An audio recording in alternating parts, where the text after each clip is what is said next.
नमस्कार, स्वागत है आप सभी का संसद टीवी पर। आज की खबर में आपके साथ मैं हूं दीक्षा कोहली। देश दुनिया की खबरों पर डालेंगे नजर, राज्यों की हलचल का भी होगा अपडेट। व्यापार से खेल के मैदान तक हर खबर से करवाएंगे आपको रूबरू। तो चलिए करते हैं शुरुआत हेडलाइंस के साथ। हिंद प्रशांत में आर्थिक संरचना की आसियान ने रखी नींव। भारत आसियान विदेश मंत्रियों की बैठक में बोले एस जयशंकर। विदेश मंत्रियों ने की प्रधानमंत्री से भी मुलाकात। हिमाचल प्रदेश में मुख्य सचिवों के अखिल भारतीय सम्मेलन समिट में शामिल होने के लिए धर्मशाला पहुंचे प्रधानमंत्री। केंद्र और राज्यों की भागीदारी से तेज और सतत आर्थिक विकास पर जोर। देश में कोविड संक्रमण के मामलों में इजाफा। पिछले 24 घंटों में सामने आए 12,000 से ज्यादा नए मामले। 14 वर्ष के 75% से ज्यादा बच्चों को कोविड टीके की पहली खुराक। फेडरल रिजर्व बैंक के नीतिगत दर बढ़ाने के फैसले से मंदी की बड़ी आशंका। अमेरिका में महंगाई दर 4 दशक के रिकॉर्ड स्तर पर। भारत समेत दुनिया के शेयर बाजारों पर असर। पश्चिम बंगाल में गंगा के मैदानी हिस्सों की ओर बड़ा मानसून। असम में लगातार तीसरे दिन मूसलाधार बारिश। भूस्खलन और बाढ़ से बड़ी मुश्किलें।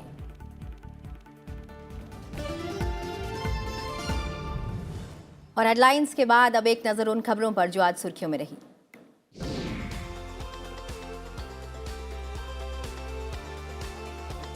सरकार के प्रमुख कार्यक्रम बांध पुनर्वास सुधार परियोजना के बड़े बांधों की सुरक्षा और संचालन क्षमता में वृद्धि हुई है।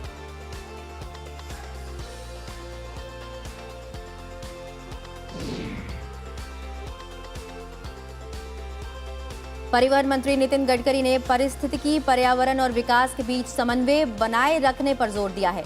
औद्योगिक प्रदूषण कम करने पर आयोजित सम्मेलन में उन्होंने कहा कि अर्थव्यवस्था के साथ साथ पर्यावरण पर भी ध्यान देना होगा। सुप्रीम कोर्ट ने उत्तर प्रदेश सरकार को हिंसा के आरोपियों के घरों को अवैध रूप से गिराने के आरोप वाली याचिकाओं पर जवाब दाखिल करने के लिए 3 दिन का समय दिया है। अदालत ने कहा है कि सब कुछ निष्पक्ष होना चाहिए। कांग्रेस नेता और राज्यसभा सांसद पी चिदंबरम ने तमिलनाडु राज्य से राज्यसभा के लिए चुने जाने के बाद महाराष्ट्र सीट से इस्तीफा दे दिया है। सभापति ने उनका इस्तीफा स्वीकार कर लिया है। ब्रिक्स के एनएसए ने बहुपक्षवाद, वैश्विक और राष्ट्रीय सुरक्षा से जुड़े नए खतरों और चुनौतियों से निपटने को लेकर आम सहमति जताई। अजीत डोभाल ने आतंकवाद के खिलाफ सहयोग मजबूत करने का आह्वान किया है। जम्मू कश्मीर के उपराज्यपाल ने अमरनाथ यात्रा के लिए ऑनलाइन हेलीकॉप्टर बुकिंग पोर्टल की शुरुआत की है। ये वार्षिक तीर्थ यात्रा 30 जून से शुरू होनी है। सरकार ने तटीय क्षेत्रों में रोरो और रो पैक्स नौका सेवाओं के संचालन के लिए मसौदा से संबंधित दिशा निर्देश जारी किए हैं। ये दिशा निर्देश व्यापार को सुगम बनाने के साथ साथ नौका सेवाओं के विकास और संचालन को समरूप और सुव्यवस्थित करेंगे। अंतर्राष्ट्रीय बाजार में कच्चे तेल के दाम में बढ़ोतरी के बीच विमान ईंधन की कीमतों में 16% की वृद्धि की गई है। दिल्ली में एटीएफ के दाम में 19,757.13 रुपए प्रति किलोलीटर का इजाफा हुआ है। अमेरिका ने भारत के 3 शीर्ष चिकित्सा अनुसंधान संस्थानों को $12.2 करोड़ की वित्तीय मदद देने की घोषणा की है। आईसीएमआर, एनआईवी और एनआईआई की ये मदद दी जाएगी। अमेरिका में 5 साल से कम उम्र के बच्चों के टीकाकरण को जल्द मंजूरी मिल सकती है। खाद्य और औषधि प्रशासन के टीका सलाहकारों ने छोटे बच्चों के लिए मॉडर्ना और फाइजर के टीकों को अनुमति दे दी है। और अब खबरें विस्तार से।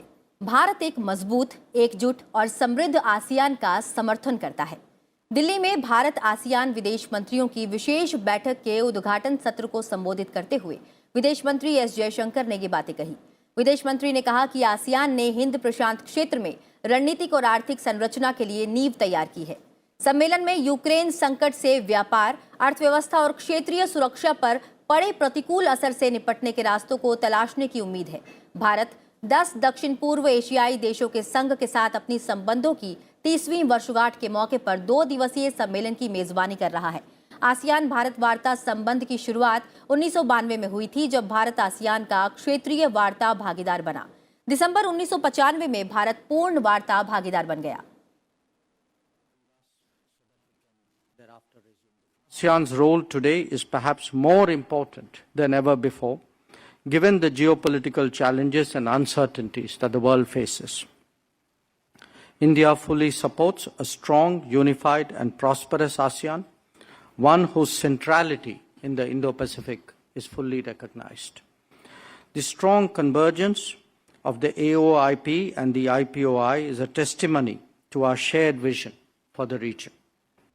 विदेश मंत्री एस जयशंकर समेत आसियान देशों के विदेश मंत्रियों ने दिल्ली डायलॉग के 12वें संस्करण में हिस्सा लिया। दिल्ली डायलॉग के 12वें संस्करण की थीम बिल्डिंग ब्रिज इन इंडो पैसिफिक है। इस मौके पर विदेश मंत्री ने भारत और आसियान के बीच वास्तव में व्यापक रणनीतिक साझेदारी पर जोर दिया। आसियान देशों के विदेश मंत्रियों ने प्रधानमंत्री नरेंद्र मोदी से भी मुलाकात की और दोनों पक्षों के बीच जारी सहयोग के मुद्दे पर चर्चा की।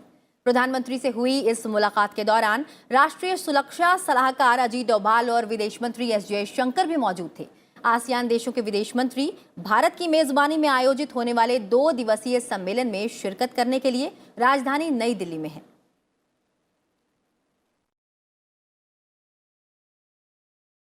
और इस पर अधिक जानकारी देने के लिए हमारे साथ जुड़े हुए हैं हमारे वरिष्ठ सहयोगी अखिलेश सुमन।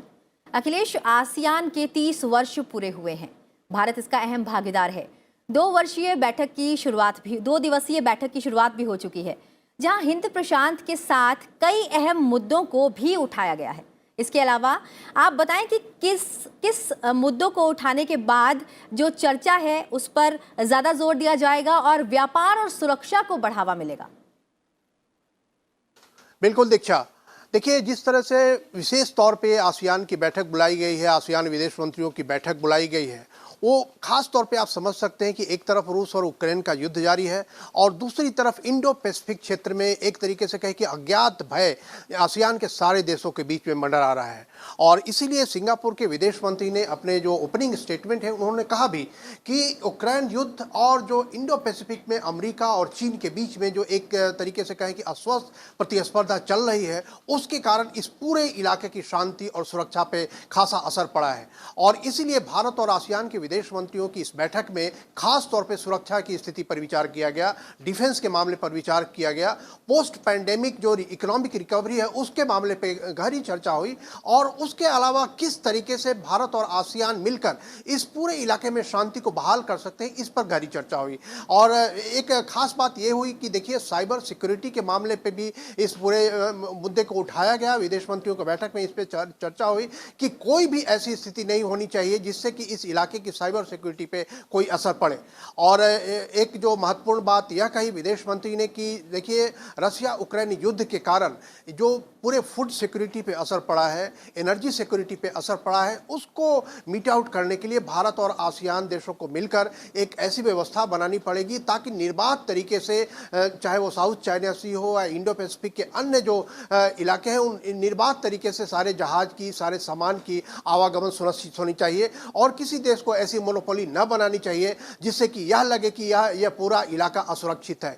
तो कह सकते हैं कि यह जो विशेष Indo ASEAN foreign ministers meeting थी, इस मिनिस्टर्स मीटिंग के बाद एक ऐसा वातावरण, एक ऐसा माहौल कह सकते हैं कि बनने की संभावना है जिसमें कि भारत और आसियान दोनों के जो कॉमन कंसर्न है वो कॉमन कंसर्न पे काम करने का अवसर बनेगा। और वो कॉमन कंसर्न खास तौर पे यह है कि किस तरीके से ट्रेड को बढ़ाया जाए ताकि जो सप्लाई चेन है वो सप्लाई चेन केवल चीन के की तरफ से ना आए बल्कि जो अल्टरनेटिव सप्लाई चेन हो सकते हैं, चाहे वो भारत की तरफ से हो, चाहे वो थाईलैंड की तरफ से हो, चाहे वो वियतनाम की तरफ से हो, वो सप्लाई चेन का विकेंद्रीकरण काफ़ी जरूरी है। और उस सप्लाई चेन के विकेंद्रीकरण के साथ साथ एक ऐसी स्थिति बने ताकि किसी भी देश को ऐसा ना महसूस हो कि या तो वो चाइना के द्वारा या किसी अन्य बड़ी शक्ति के द्वारा उसे कह सकते हैं कि भयभीत किए जाने की स्थिति है। तो भारत आसियान विदेश मंत्रियों की बैठक के बाद एक जो संयुक्त बयान जारी किया गया, उस संयुक्त बयान में भी इस बात की ताकीद की गई और यह भी कहा गया कि जो भारत और आसियान के बीच में जो ट्रेड इन गुड्स का जो मामला है उस पर जो पुनर्विचार करने की बात है उस पर पुनर्विचार होगा। उसके अलावा सेवाओं के माध्यम से किस तरीके से सहयोग हो सकता है इस पर भी बात होगी। और भारत आसियान के बीच में जो इंडो पैसिफिक क्षेत्र में अन्य जो अवसर बन सकते हैं उन सारे अवसरों पे साथ साथ काम करने की बात होगी। तो कह सकते हैं कि एक बहुत ही महत्वपूर्ण बैठक थी। आज भारत आसियान विदेश मंत्रियों की बैठक समाप्त हो गई, उसके बाद दिल्ली डायलॉग हुआ और कल विदेश मंत्री एस जयशंकर जो आसियान के सदस्य देश हैं उनके विदेश मंत्रियों के साथ अलग अलग बात करेंगे। दीक्षा, बहुत बहुत धन्यवाद इस तमाम जानकारी के लिए अखिलेश। बढ़ते हैं अगली खबर की ओर। प्रधानमंत्री नरेंद्र मोदी हिमाचल प्रदेश के 2 दिवसीय दौरे पर हैं। इस दौरान प्रधानमंत्री मुख्य सचिवों के अखिल भारतीय सम्मेलन की अध्यक्षता भी करेंगे। सम्मेलन में नई शिक्षा नीति के क्रियान्वयन, शहरी प्रशासन, फसल विविधता और कृषि उत्पादों में आत्मनिर्भरता पर व्यापक विचार विमर्श किया जाएगा। इसके अलावा केंद्र और राज्यों की भागीदारी से सतत आर्थिक विकास पर विशेष रूप से ध्यान केंद्रित करने पर चर्चा की जाएगी। सम्मेलन में राज्यों और केंद्र शासित प्रदेशों के मुख्य सचिवों के अलावा विभिन्न क्षेत्रों के लगभग 200 विशेषज्ञ भाग ले रहे हैं। नीति आयोग द्वारा आयोजित सम्मेलन का उद्घाटन कैबिनेट सचिव राजीव गौबा ने धर्मशाला HPCA स्टेडियम में किया। 3 दिवसीय राष्ट्रीय सम्मेलन का समापन कल होगा। रक्षा मंत्री राजनाथ सिंह ने कहा है कि देश की सुरक्षा के साथ कोई भी समझौता नहीं किया जाएगा। जम्मू कश्मीर में 2 दिवसीय दौरे पर पहुंचे रक्षा मंत्री ने बारामूला कैंट में सशस्त्र बलों के जवानों को संबोधित करते हुए कहा कि जान देकर अपनी जमीन को बचाने का जज्बा हमारे जवानों में है और जवानों की वजह से ही आज घाटी में आतंकवाद की घटनाओं में कमी आई है। आप तो दुश्मनों से हमारी मातृभूमि की रक्षा करते हैं। आपका दर्जा कितना बड़ा है उसको मैं शब्दों में बयान नहीं कर सकता। और आप जिस हौसले के कारण यह सीमाओं की आप रक्षा करते हैं उस हौसले का मैं अभिनंदन करता हूं। 2 दिवसीय दौरे पर पहुंचे राजनाथ सिंह ने जम्मू कश्मीर में एक अग्रिम चौकी का दौरा किया और नियंत्रण रेखा पर भारत की तैयारियों की समीक्षा भी की। राहुल गांधी से ईडी की पूछताछ के दौरान विरोध जताने वाले पार्टी सांसदों के साथ दिल्ली पुलिस द्वारा कथित तौर पर किए गए दुर्व्यवहार को लेकर कांग्रेस ने राज्यसभा सभापति और लोकसभा अध्यक्ष से शिकायत की है। कांग्रेस ने राज्यसभा सभापति से आग्रह किया है कि वे इस मामले में संज्ञान लेकर उचित कदम उठाएं, क्योंकि सदस्यों के विशेषाधिकार का हनन हुआ है। वहीं लोकसभा में कांग्रेस के नेता अधीर रंजन चौधरी की अगुवाई में पार्टी सांसदों के एक प्रतिनिधि मंडल ने लोकसभा अध्यक्ष से मुलाकात की है।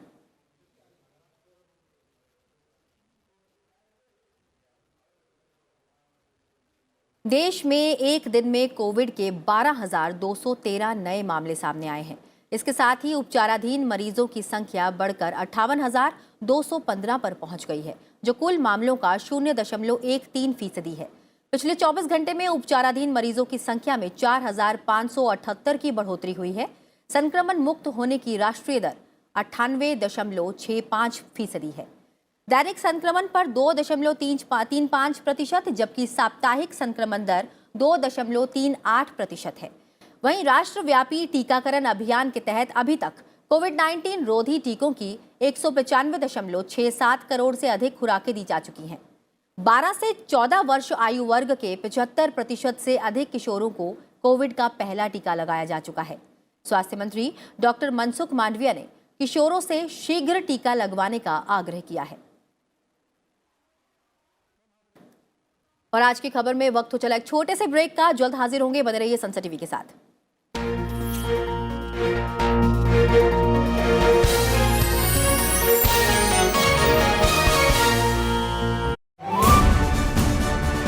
दो 2014 से पहले एक कहावत थी कि पढ़ोगे लिखोगे तो बनोगे नवाब और खेलोगे कूदोगे तो होगे खराब। ये जो कहावत थी, जो इतने सालों से दशकों से चलती आ रही थी, ये कहावत बदलने का काम नरेंद्र मोदी जी ने करा है कि पढ़ोगे लिखोगे तो बनोगे नवाब, खेलोगे कूदोगे तो बनोगे लाजवाब।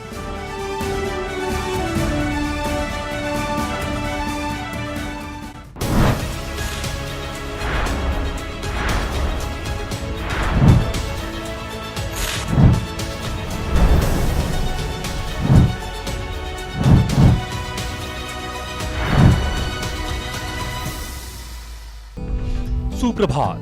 आपके साथ दिन की शुरुआत चाय की चुस्की और हर छोटी बड़ी खबर का स्वाद।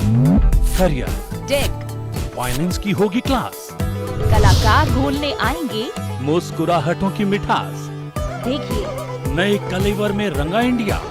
हेलो इंडिया, सोमवार से शनिवार सुबह 8 बजे सिर्फ संसद टीवी पर।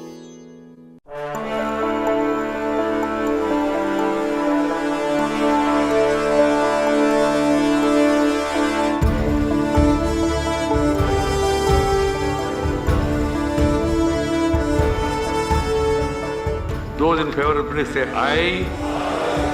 जो सदस्य विरोध में ना गए, I think the ayes have it. हवालों के पक्ष में हुआ। Ayes have it. The bill is passed.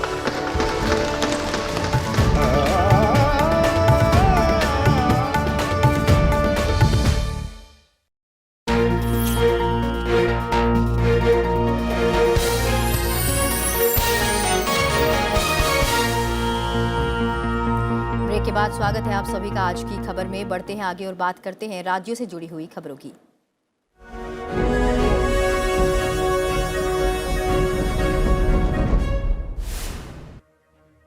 Bharat में ओमान के राजदूत के रूप में अपना कार्यकाल पूरा करने वाले शेख हमद बिन सैफ बिन अब्दुल अजीज अल रवाही ने आज उपराष्ट्रपति एम वेंकैया नायडू से मुलाकात की।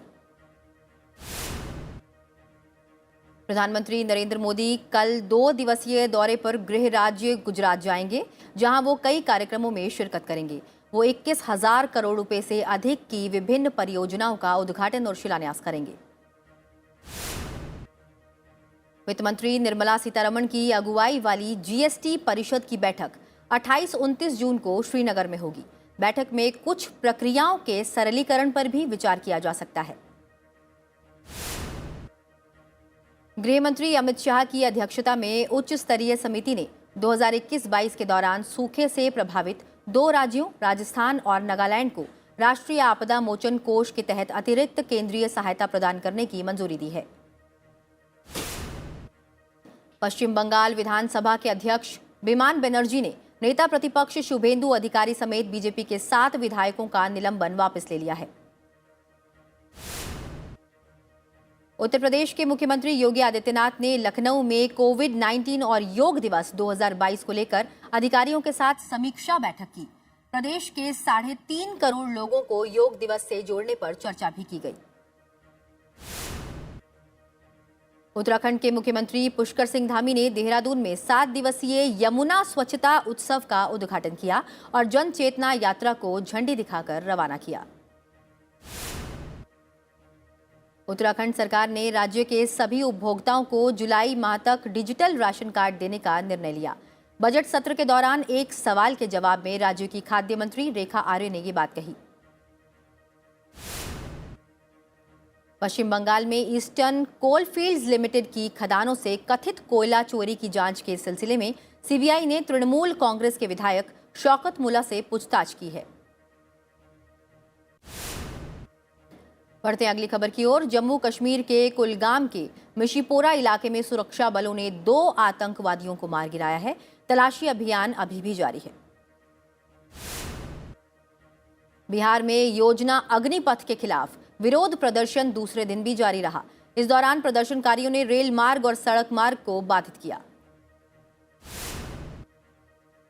ओडिशा में भगवान जगन्नाथ की रथ यात्रा की तैयारी तेज हो गई है। यहां भगवान जगन्नाथ 1 जुलाई को भक्तों को दर्शन देंगे और नगर भ्रमण करेंगे।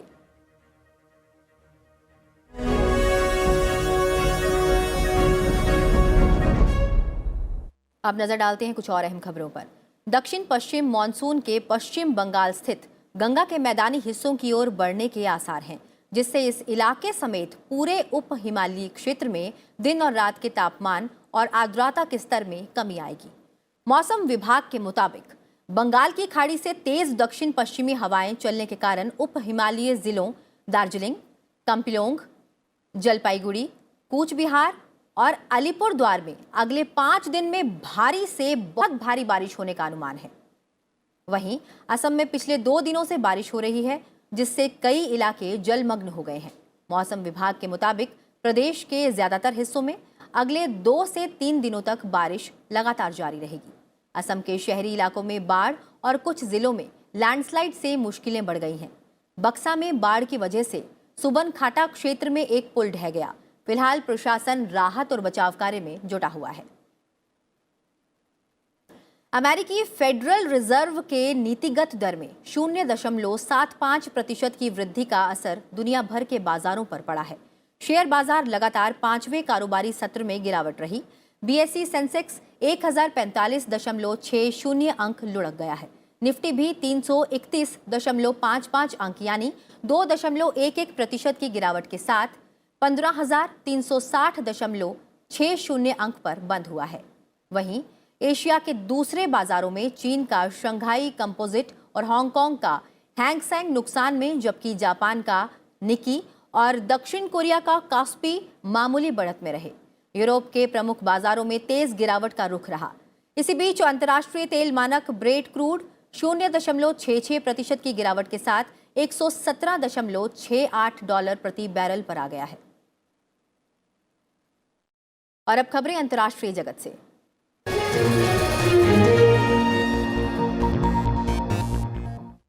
अमेरिकी केंद्रीय बैंक फेडरल रिजर्व के चेयरमैन जेरोम पावल ने बढ़ती मुद्रास्फीति को काबू में करने के लिए हर संभव कदम उठाने की प्रतिबद्धता जताई है। फेडरल रिजर्व के इस रुख से देश में मंदी की आशंका बढ़ गई है। अमेरिका में महंगाई दर केंद्रीय बैंक के हर संभव प्रयास के बावजूद 4 दशक के रिकॉर्ड स्तर पर है। अमेरिकी फेडरल रिजर्व ने नीतिगत ब्याज दर में 0.75% की वृद्धि की है। इससे नीतिगत दर 1.5 से 1.75% के बीच हो गई है। वर्ष 1994 के बाद से ब्याज दरों में ये अब तक की सबसे बड़ी वृद्धि है। इस बीच बैंक ऑफ इंग्लैंड ने भी अपनी प्रमुख ब्याज दरों को 0.25% बढ़ाकर 1.25% कर दिया है। यूक्रेन का 5वां हिस्सा अब रूस और उसके साथियों के नियंत्रण में है। इस बीच फ्रांस, जर्मनी, इटली और रोमानिया के नेता यूक्रेन के प्रति सामूहिक यूरोपीय समर्थन का प्रदर्शन करने के लिए कीव के दौरे पर हैं। रूस द्वारा यूक्रेन पर हमले के बाद ये यूक्रेन की राजधानी की सबसे हाई प्रोफाइल यात्रा है। सभी नेताओं ने रूसी बलों द्वारा नरसंहार की घटनाओं पर चिंता जताई और इसे बिल्कुल गलत करार किया है। यूरोपीय नेताओं का दौरा इस समय में हो रहा है जब अगले सप्ताह ब्रसेल्स में एक प्रमुख यूरोपीय संघ के नेताओं के शिखर सम्मेलन और मैड्रिड में 29-30 जून को नाटो शिखर सम्मेलन की तैयारी कर रहे हैं। यूरोपीय संघ के नेताओं को 23-24 जून को संघ का सदस्य बनाने के यूक्रेन के अनुरोध पर विचार करना है। इसके अलावा नाटो के रक्षा मंत्रियों ने यूक्रेन के लिए अधिक सैन्य सहायता भेजने के लिए ब्रसेल्स में बैठक भी की है। और बुलेटिन में फिलहाल इतना ही। चलते चलते आपको छोड़ जाते हैं लंदन की प्रतिष्ठित ग्रीष्मकालीन प्रदर्शनी की तस्वीरों के साथ, जिसकी थीम जलवायु परिवर्तन है। फिलहाल आप मुझे दीजिए इजाजत और बने रहिए सनसेट टीवी के साथ। नमस्कार।